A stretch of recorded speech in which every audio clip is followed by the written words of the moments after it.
Cordial saludo, mi nombre es Milton Humberto Pamplona Ávila, estudiante de licenciatura en Filosofía matriculado en el curso Filosofía Medieval. En este caso trataremos de dar una defensa acerca de la existencia de Dios, basados en San Anselmo de Canterbury como gran pensador, como gran filósofo y exponente y defensor de la existencia de Dios. Empezaremos dando un breve biografía. San Anselmo, originario de Aosta, en el Piamonte, en Italia, donde nació en el año 1033. A pesar de ello, más comúnmente conocido como San Anselmo de Canterbury, al haber sido arzobispo de dicha ciudad durante algunos años, donde murió en 1109. Su educación corrió a cargo de los benedictinos, luego de una experiencia poco afortunada con el primero de los profesores a los que fue encomendado, al no haberle sabido transmitir el aprecio por los estudios. A los 15 años intentó ingresar a un monasterio, impidiéndoselo su padre, que lo tenía reservados a otros menesteres. Pero luego de haberse sometido a su voluntad y haber olvidado durante algún tiempo sus indicaciones religiosas, ingresó a los 27 años en el monasterio de Bec, en Normandía, donde se convirtió en un amigo discípulo del abad Lanfranco.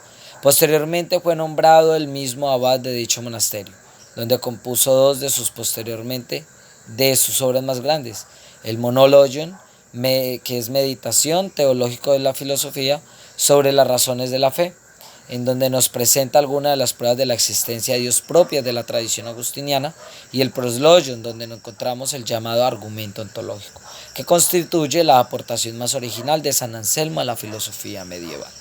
En 1902 se dirigió a Inglaterra, a Canterbury, donde luego de varias negativas a aceptar el cargo, fue nombrado arzobispo de la sede, ejerciendo como tal hasta su muerte, a pesar de verse obligado a abandonar la ciudad en varias ocasiones por diversos conflictos mantenidos con Guillermo el Rojo y posteriormente con Enrique I. De allí vemos que durante la Edad Media se mantiene un ciclo de la Iglesia en un auge donde Dios es el principio, Dios es el centro de todo, ¿sí? Allí se ve una defensa grande y un ataque entre la filosofía idealista y la filosofía materialista. Una filosofía idealista que era enfocada, que era defendida desde la misma Iglesia por sus filósofos y grandes pensadores, pero que al igual era contrarrestada y atacada por los filósofos materialistas. En este caso podríamos estar hablando inclusive vagamente de filósofos como Marx, Schopenhauer o un sinnúmero de filósofos que llegaron a interponer y a querer de tal manera destruir la idea de Dios que había sido contemplada desde siglos atrás. De allí que también la Iglesia se ve afectada por este tipo de cosas en la división de sus doctrinas, con la separación de la Iglesia, con Martín Lutero, que llega a interponerse en la comunión con el Papa, que era el rey, que bueno, todo este sistema político, económico y religioso que tenía la Iglesia en la época medieval. De allí que San Anselmo de Canterbury, siendo uno de los filósofos más revelantes de la tradición agustiniana, por lo que se ha sabido situar dentro de la filosofía medieval, ¿sí? Nos presenta su obra El Monologion, donde hace algunos argumentos sobre la demostración de la existencia de Dios, ¿sí? Allá acompaña con reflexiones teológicas, con demostraciones que luego presenta el Proslogion, ¿sí? Que ya son argumentos de sus propias palabras. De allí él inicia el argumento ontológico, el Proslogion, con una plegaria introductoria, la cual dice, cito argumento ontológico, plegaria introductoria de San Anselmo de Canterbury. Así pues, oh Señor, tú que das inteligencia a la fe, concédeme cuanto conozcas que me sea conveniente entender que existes, como lo creemos, y que eres lo que creemos. Ciertamente creemos que tú eres algo mayor, que lo cual nada puede ser pensado. El planteamiento del problema es saber si existe una naturaleza que sea tal, porque el insensato ha dicho en su corazón, no hay Dios. El insensato en este momento podemos catalogarlo como el ateo.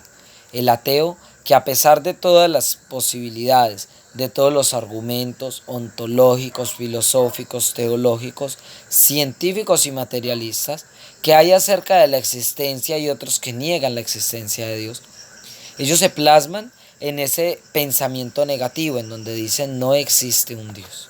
Pero entraríamos dentro de una discusión natural, real y racional donde decimos cómo negar algo que no existe. Para poder negar una obra, para poder negar una realidad, para poder negar una existencia, debe antes existir ante ello también lo mismo. Debe existir una obra, debe existir un ejemplo, debe existir cualquier objeto, idea o razón que nos lleve a sí mismo a negarlo. Yo no puedo decir la pelota es negra sin saber que el color negro existe.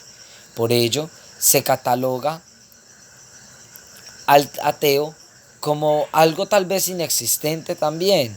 No negar que existe el ateo, pero sí catalogar dentro de las posibilidades de su no racionalidad en cuanto a la idea y al pensamiento que manejan. Porque no puedo negar algo sin negar que existe si para ello debe existir o debe estar la idea de que existe.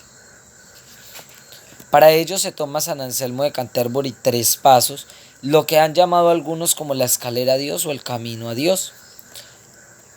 Existe sin duda en el entendimiento y en la realidad algo mayor, lo cual nada puede ser pensado. Pone San Anselmo la plegaria introductoria, plantea el problema de la existencia de Dios y como primer paso pone la idea de Dios, admitida por el entendimiento y que está en el entendimiento. ¿Sí?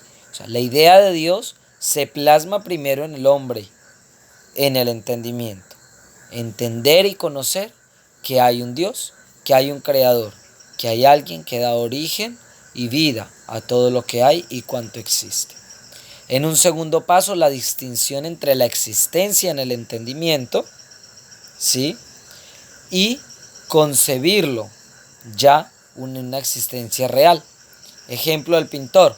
El pintor crea una obra en su entendimiento, pero para poder hacerla real la debe llevar al lienzo, ¿sí? Ahí es donde está la realidad.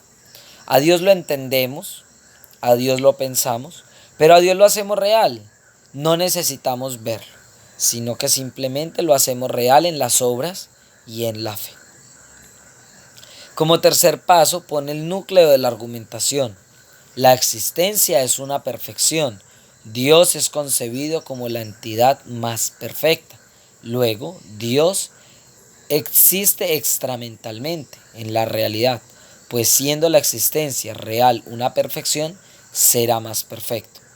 De ahí es donde decimos que Dios es omnipresente, que Dios es omnisapiente. Dios no necesita pensar ni ser pensado, y Dios es omnipresente. No necesita una figura para poder estar presente en un solo lugar. Dios está en todas partes, donde lo pensemos, donde lo concibamos como Dios y donde realmente nuestra fe lo ponga en existencia dentro de la realidad misma.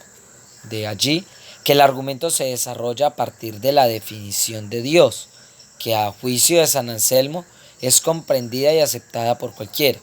En un segundo momento se centra en el análisis de la misma idea en implicaciones, relacionando el absurdo que resultaría concebir mentalmente un ser perfecto y negarle la perfección. Pensamos en la perfección de Dios, pero como seres humanos a veces tendemos a negar su perfección.